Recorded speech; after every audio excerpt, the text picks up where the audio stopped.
When my adopted daughter found her birth family, she blocked me from attending her college send-off dinner. But when her birth mom asked her to pitch in for the bill, she tried using my bank card and realized everything had changed immediately. What happened next was rather unbelievable. I will tell you everything. First, let me quickly thank you for your continuous support. This means a lot to us. If you enjoy the stories we share, kindly subscribe to this channel. It will be great if you can leave a comment on which city you are watching from. We might just give you a shout out in our next story.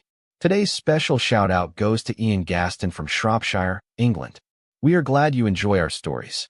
Now let's go deeper into the story. I never expected to be replaced so quickly. That's the part that kept clawing at my chest every night. More than the silence, more than the cold looks, more than the passive-aggressive thank yous she'd toss over her shoulder like crumpled paper. My name is Rochelle, and for 18 years, I was mom. Not the backup, not the fill-in, not the side note. I was the one who stayed up when she had night terrors, who packed lunches with stupid little notes inside because I wanted her to feel seen, and who taught her how to drive even though I was white-knuckling the passenger seat the whole time. I was there through braces and breakups and birthday parties where no one showed up but me and a store-bought cake. And yet, in the span of a few short months, everything unraveled the moment she found her birth family. Everything I had poured into her, years of love, sacrifice, emotional labor, suddenly felt like a debt she had paid off. And now that it was settled, she no longer had any use for me. It started with little changes. She stopped calling me mom and started using my name, like we were coworkers. I let it slide the first few times, thinking maybe it was just part of her growing independence. I didn't want to smother her. I know how important it is for young women to find themselves. But what I didn't expect was that she'd try to find herself by cutting me out entirely. She'd come home late, smelling like perfume I didn't recognize, talking about them like they were a dream come true. My real brother said I should try this internship, or my birth mom's helping me plan my dorm layout. My stomach would twist every time, but I'd nod like I wasn't bleeding out behind my smile. Because if I objected, I'd look insecure or controlling. If I said how it made me feel, she'd accuse me of being jealous of the woman who gave her away. So, I said nothing and watched her slowly fold me out of her life like a corner of a page she no longer intended to read. Then came the send-off dinner. She mentioned it in passing, careful, vague, like she already knew I wouldn't like what she had to say. "Oh, we're doing a little dinner before I leave," she mumbled while scrolling on her phone, not even looking up. "Just something small with the family." I smiled, trying to catch her eye. "I'd love to help plan it," I said gently. "Should we do it here?" "I could cook," she cut me off. "No, it's just my real family. They're doing it. You wouldn't want to come." I remember standing there in the kitchen, holding a dish towel, my fingers shaking. "What do you mean I wouldn't want to come?" I asked, the tremble in my voice betraying me. She finally looked at me then, flat, tired, like she'd outgrown me. "It's just for blood family. You understand." No, I didn't understand. Not one bit. That night, I stayed up until 2 a.m. scrolling through old photos. Her first Halloween in that pumpkin costume, her high school graduation, the look on her face when I surprised her with concert tickets she'd begged for.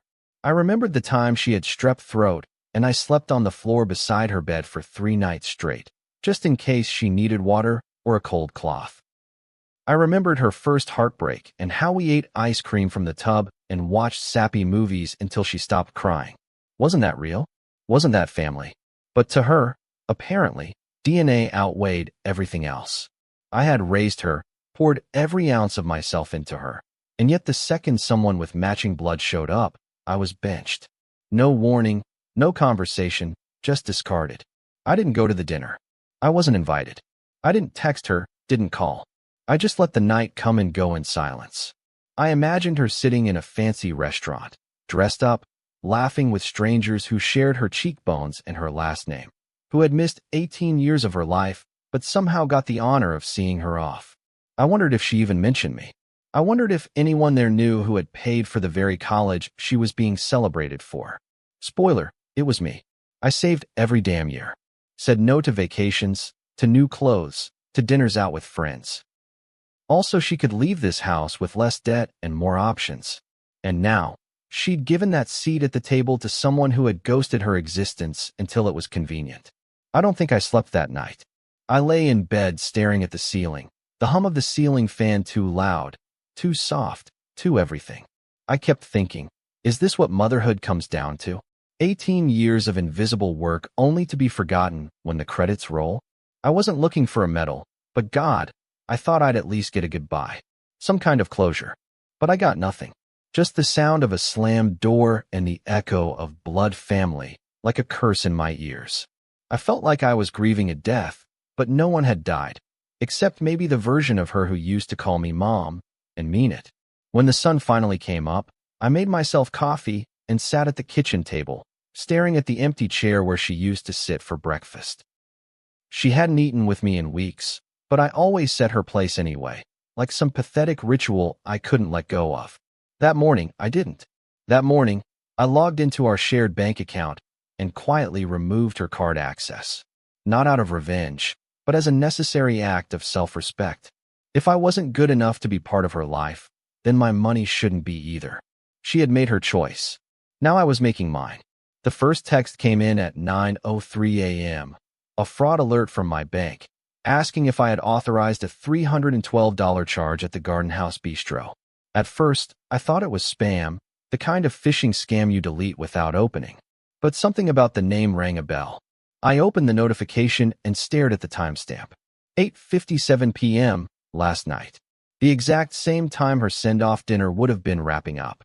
My stomach tightened as I stared at the screen.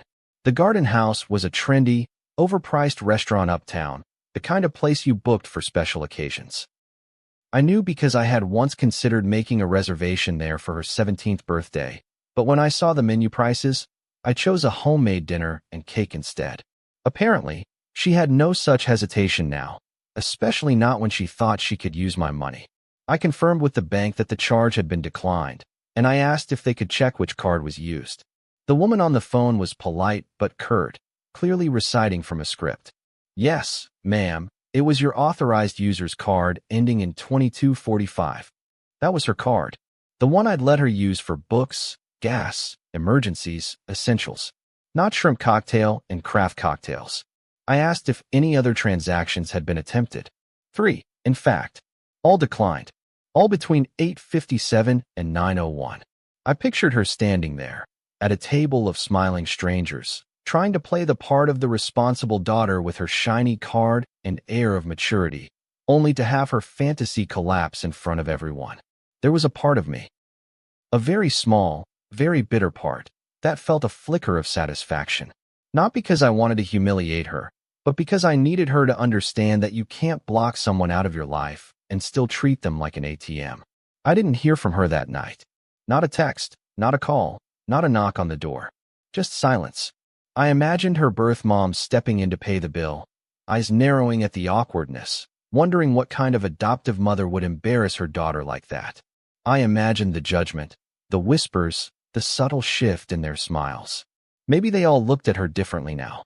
Maybe they finally realized she wasn't quite as independent as she wanted them to believe. I knew it wasn't fair to think like that, but I couldn't help it. I had been made to feel disposable, and now she had to face the cost of that decision, literally and emotionally. The next morning, she showed up at my door. I wasn't even dressed yet. Still in my robe, clutching a lukewarm cup of coffee when I heard the knock. It wasn't timid. It was loud, urgent, angry. I opened the door to find her standing there in full makeup from the night before, mascara smeared under her eyes like bruises, lips tight with frustration. She looked tired, not just physically, but emotionally worn. "What the hell, Mom?" she snapped, not waiting for an invitation before pushing past me into the living room. It was the first time she'd called me Mom in weeks, but the way she said it didn't feel like love.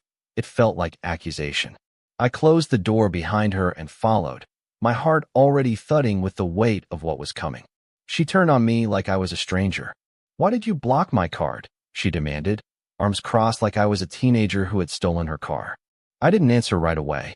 I sat down slowly, set my coffee on the table, and met her glare. "You blocked me from your life?" I said quietly. I figured it was only fair. Her mouth opened, but no sound came out. She looked genuinely shocked, like she hadn't anticipated I'd have the nerve to say it aloud.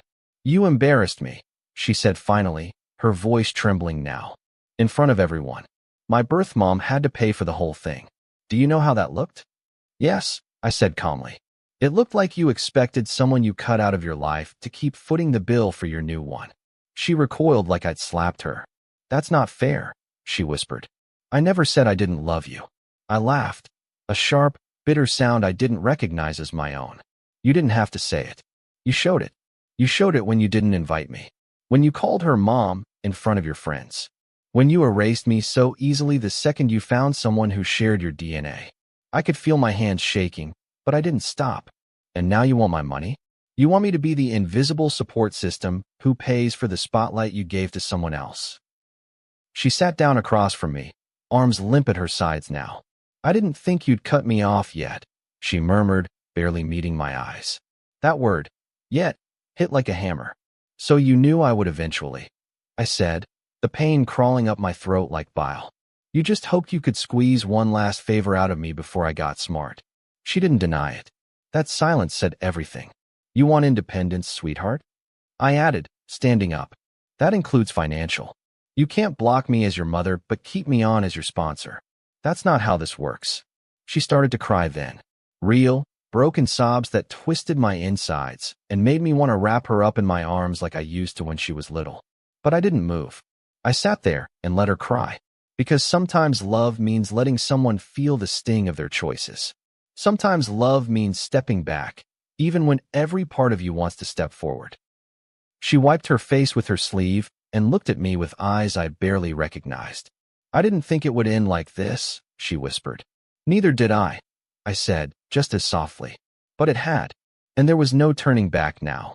She came back the next morning, same time, same tears, but this time she didn't even knock.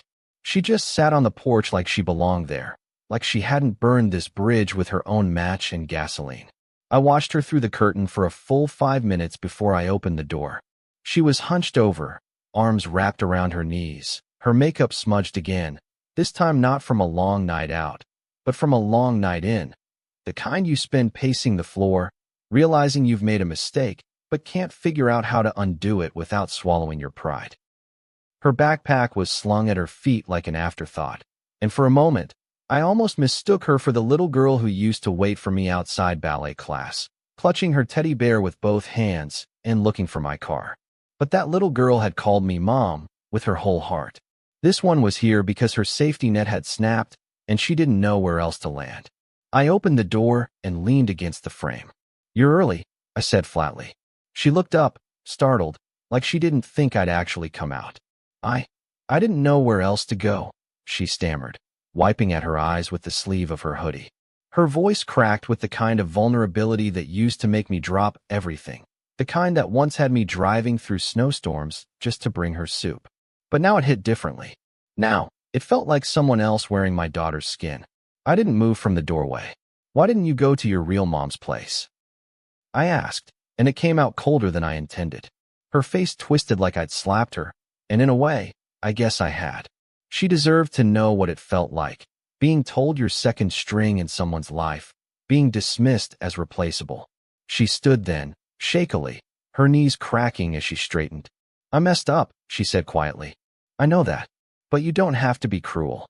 I blinked at that. Cruel?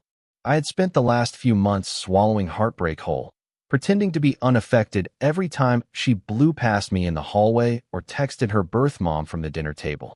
I had tiptoed around her new loyalty like it was fragile glass I didn't want to shatter. And now she thought I was the cruel one because I didn't want to bankroll her fantasy anymore?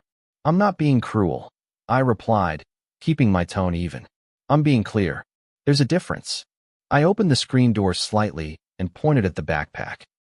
"If you're here for money or a place to crash, you'll have to ask the people you chose instead of me." She blinked rapidly, her jaw trembling like she wanted to argue but didn't know how. "They're not what I thought," she whispered. It's not how I imagined." Her voice faltered. She wanted me to pay for my share of the dinner. Said it was important for me to learn responsibility. But she didn't tell me that beforehand. She waited until the check came and just slid it to me. Her hands were shaking now. She said, "You're grown now. Start acting like it. I stayed quiet, letting her words hang in the air between us. It sounded like tough love, but maybe tough love hits different when it comes from someone who never bothered to raise you. For a moment, I felt the urge to fold, to pull her into the house and make her a warm breakfast, to fix it all like I always used to. But then I remembered the look on her face when she told me I wasn't invited to her send-off dinner. I remembered her laughing into her phone, calling her birth mom the real MVP. I remembered walking past her bedroom that night and hearing her say, "Yeah, she was just the woman who raised me. But you're my actual mom." That sentence had echoed in my head for days. Just the woman who raised me. Like my entire motherhood had been reduced to a placeholder until someone better showed up. And now, when reality didn't match her fairy tale, she wanted to come back and pick up where we left off, like love could be hit with a pause button and resumed when convenient. "You made your choice," I said, stepping fully onto the porch now. And I respected it. But choices come with consequences. You don't get to disappear me when it suits you, and then resurrect me when things fall apart. She looked away, her chin quivering. "I didn't think you'd actually let me go," she whispered, almost like she hated admitting it. That got to me, because of course she didn't. I'd always been the one who held everything together. I was the glue, the safety net, the quiet force in the background making sure nothing fell apart. But I wasn't that anymore. I couldn't be. I wouldn't. A neighbor across the street was mowing his lawn, and I noticed him glance over at us. I didn't care. Let them see. Let the whole world see what it looks like when a mother draws the line no one thinks she ever will. "I love you," I said, my voice catching a little despite myself. But love isn't permission to use people. I've been your mom in every way that counts. But you've treated me like a backup plan. And I can't keep being the person you fall back on when your fantasy doesn't work out. She looked stunned, like she hadn't considered that love had limits. That I, too, could reach a breaking point. "So that's it?" she asked, voice hollow. "You're just done?" I nodded slowly. "For now? Yes. Until you figure out what family really means. Until you learn to love without using." I turned and went back inside, closing the door behind me. I didn't slam it. I didn't lock it. But I didn't open it again either, even when I heard her soft sobs start up again. Even when I heard her gather her things and walk back down the steps, her footsteps fading down the street. I sat on the couch afterward, staring at the spot she had stood on the porch, and felt something shift in me. Not peace, not relief, but resolve. I hadn't closed the door out of spite. I closed it to survive. I had given her everything. And now, I was giving her the space to figure out if that had ever meant anything to her at all. 3 days passed in quiet tension, the kind that doesn't rattle the windows but lives beneath the floorboards, humming like a wire about to snap. I didn't hear from her. Not a knock, not a call, not even the cowardly comfort of a text. Just absence. And I'll admit, I kept checking. Every morning I glanced out the window just a little longer than necessary. Every night, I left the porch light on longer than I should have. Hope is a stubborn thing. It's not soft or poetic. It's sharp and inconvenient, digging into your chest every time you think you've finally let go. But that morning, when the phone rang, I knew before I even answered. I didn't recognize the number, but something in my gut twisted the way it always did when she was involved. I answered, half dreading, half desperate. "Hello," I said, voice low and cautious. There was a pause, and then I heard her voice. Not hers exactly, but one that sounded like hers, only older, cooler, clipped with practiced patience. "Hi, this is Valerie. I'm, her birth mother." She didn't even say my daughter's name. Just her. Like I didn't already know. Like I hadn't memorized every syllable of that girl's life since the day I held her in my arms. I stayed quiet, waiting. Valerie continued. "I just wanted to clarify some things. She's really upset, and I think maybe there's been a misunderstanding." I could hear her chewing gum on the other end, unbothered, breezy in that way only someone who hasn't done the hard work of mothering can afford to be.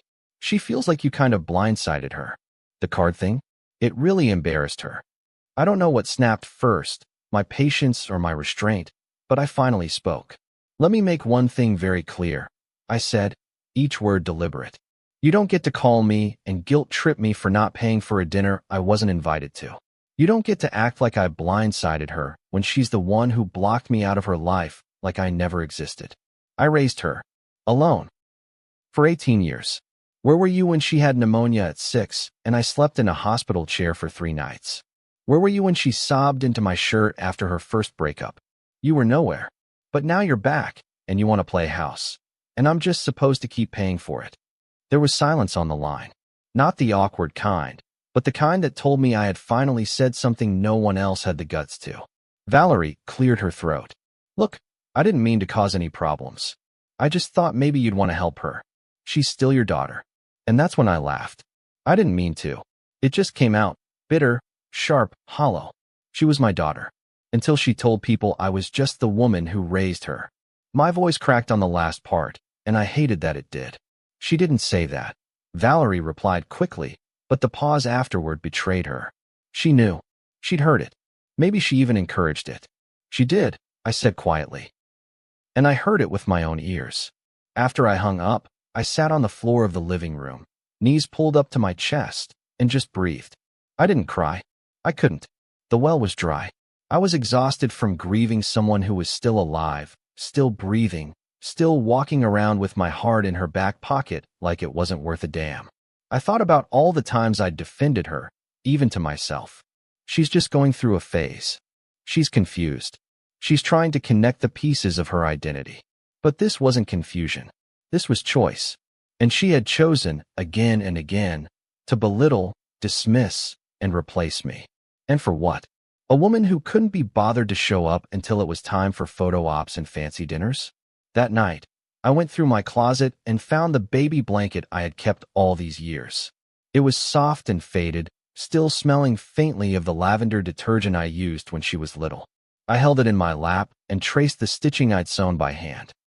The initials I gave her, not the ones she now used like a badge of new identity.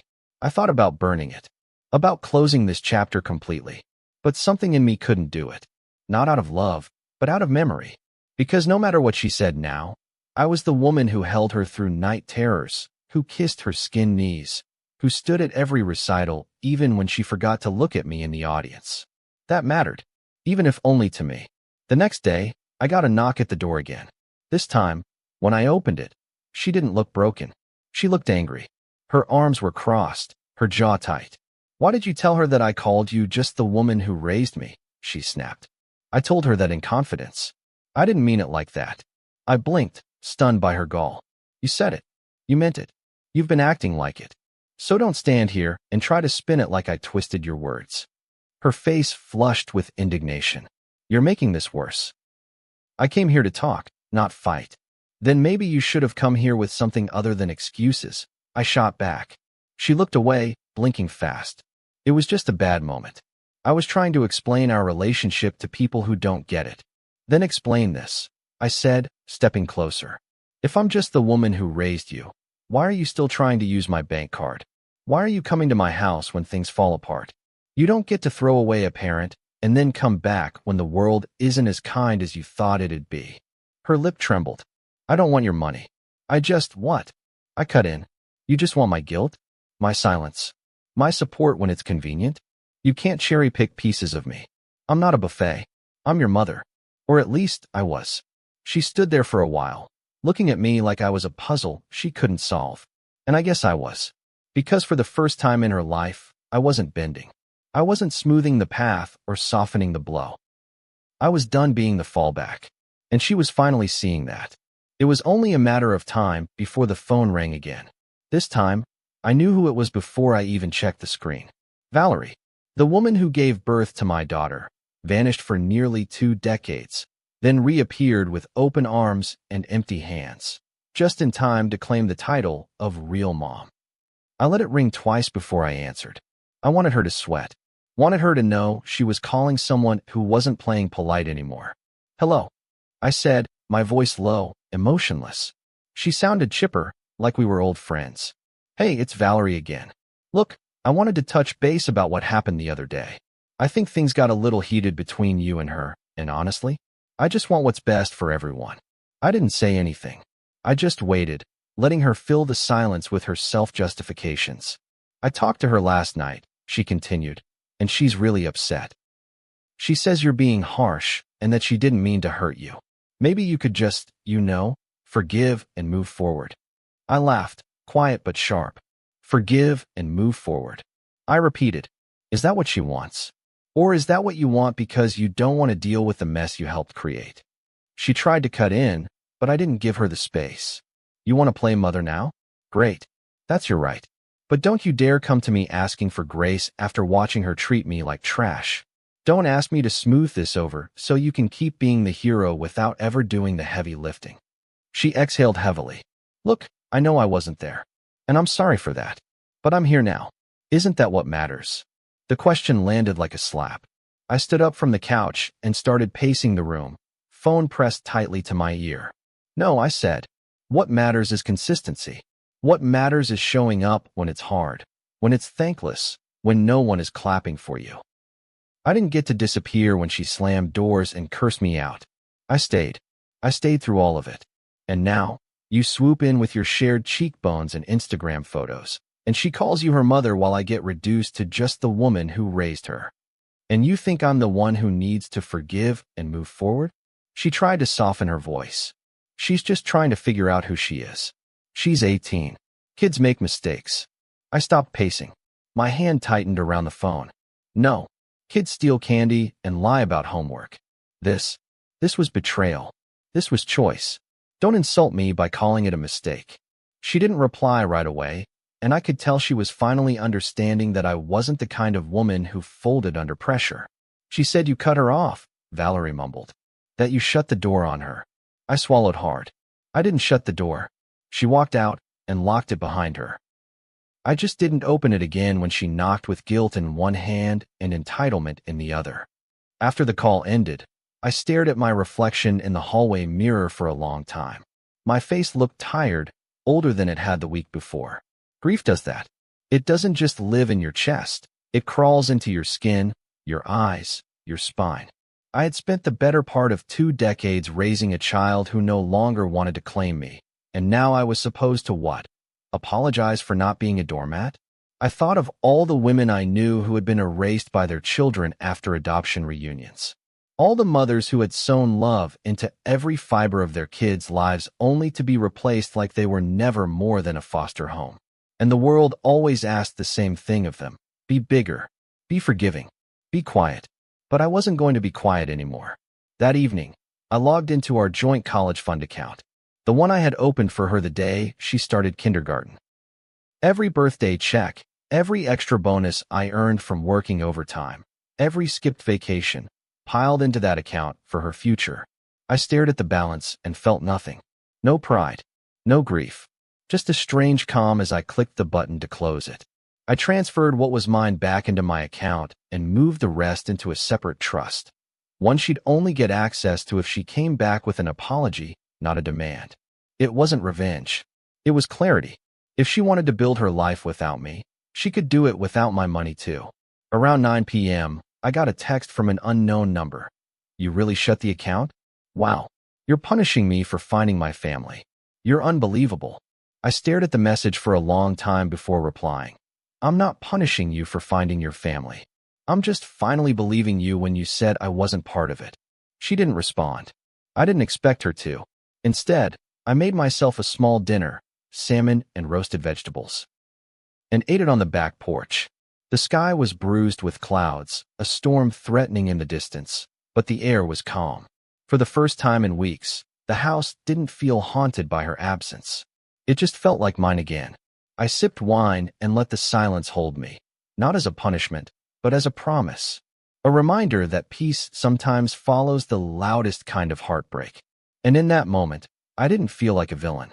I felt like a mother who had finally chosen herself. A week passed. 7 long, echoing days without a call, without a text, without even a bitter ping of accusation in my inbox. The quiet no longer felt like punishment. It had become a boundary. A border I had drawn not with rage or spite, but with the kind of clarity that only comes after you've cried enough to empty a river and stood in the wreckage long enough to realize you don't want to rebuild what was there. I spent those days taking long walks, clearing out her old room. Not as an act of revenge, but as an act of restoration. I boxed the childhood stuffed animals, the trophies, the journals she probably forgot she left behind. Every item went into a labeled container, sealed, and stacked neatly in the garage. Not thrown away, but not welcome in the house, either. Just like her. It was during one of those silent afternoons, the sunlight pouring through the kitchen window, that I found the envelope.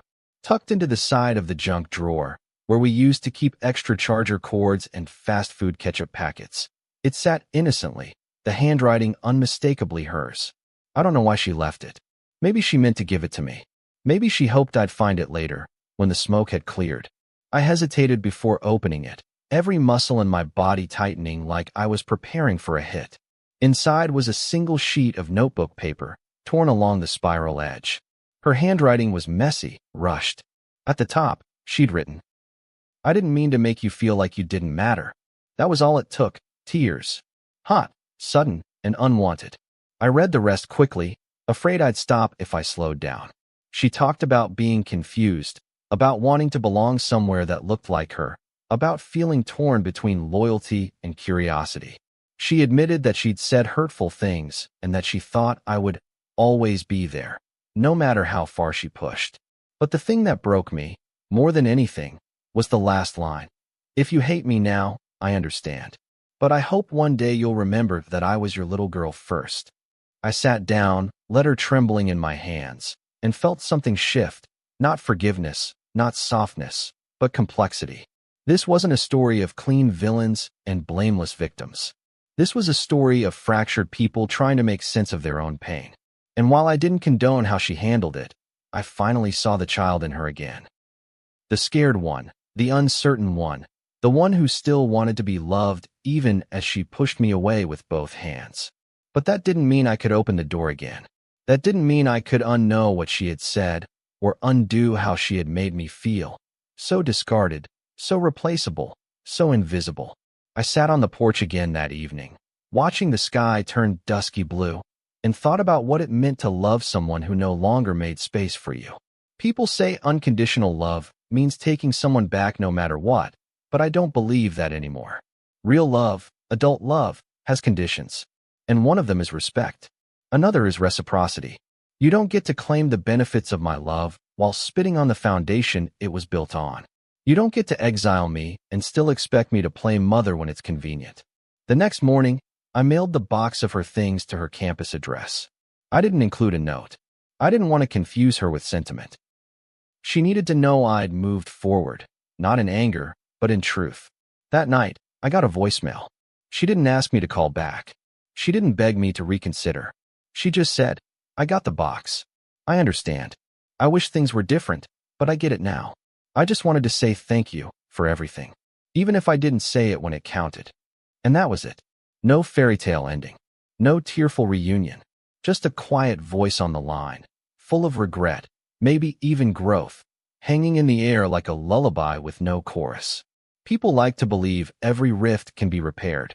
That's the story we're sold. Redemption, forgiveness, a hallmark bow on top of years of silence and hurt. But the truth is, sometimes relationships die without ever being buried. Sometimes the healthiest thing you can do is stop performing the role someone expects from you and walk away with your dignity intact. I didn't hate her. I didn't wish her harm. But I couldn't go back to being the woman who kept giving while being asked to shrink smaller and smaller just to fit in her shadow. I don't know what the future holds. Maybe one day we'll find our way back, not to what we were, but to something new, something honest. Or maybe this is the end of our story together. Either way, I'm not waiting at the door anymore. I'm living my life. I'm reclaiming my peace. I'm letting go of the fantasy that love always wins and embracing the truth that boundaries sometimes have to. Because loving someone doesn't mean losing yourself. And I loved her. I still do. But I love me more now. Have you ever had to walk away from someone you raised, loved, or sacrificed everything for because they stopped seeing your worth? This story isn't just about a mother and daughter. It's about the moment you stop being someone's safety net and start being your own sanctuary. If you've ever had to choose peace over people, share your story in the comments. And if this spoke to something deep in you, don't forget to like, share, and subscribe. There's more where this came from. and your story deserves to be heard. See you soon in the next one.